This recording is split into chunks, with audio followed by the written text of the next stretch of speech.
আপনি যাই করেন, আমার কথা শোনেন, আপনি যাই করেন, যত পাপই করেন না কেন, নামাজটা ছাড়েন না। নামাজটাই আপনাকে ইনশাআল্লাহ পাপ থেকে দূরে রাখবেই ইনশাআল্লাহ। যে ব্যক্তি নামাজ পড়ে তার মধ্যে একটা মনের মধ্যে একটা ভয় কাজ করে যে আমি নামাজ পড়লাম, কিভাবে ঘুষ নিব? নামাজটা পড়লাম, কেন সুদ খাবো? নামাজ পড়লাম, কেন মানুষকে ঠকাবো? তার মনের ভিতর কিন্তু একটা সারা একটা নকিং হবেই।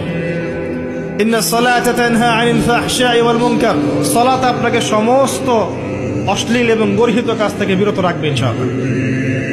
নামাজটা ছাড়েন না, যত পাপ করছেন করেন, আমি বলি নামাজ ছাড়েন না। ইনশাআল্লাহ একদিন নামাজই আপনাকে পাপ থেকে বের করে আনবে ইনশাআল্লাহ।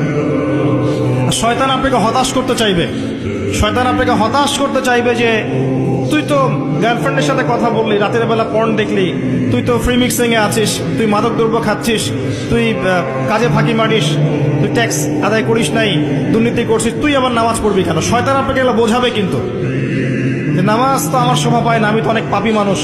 এই ধোকায় পা দিবেন না। আপনি নামাজ কন্টিনিউ করতে থাকেন, ইনশাআল্লাহ আল্লাহ পাক আপনাকে পাপ থেকে বের করে আনবেন ইনশাআল্লাহ।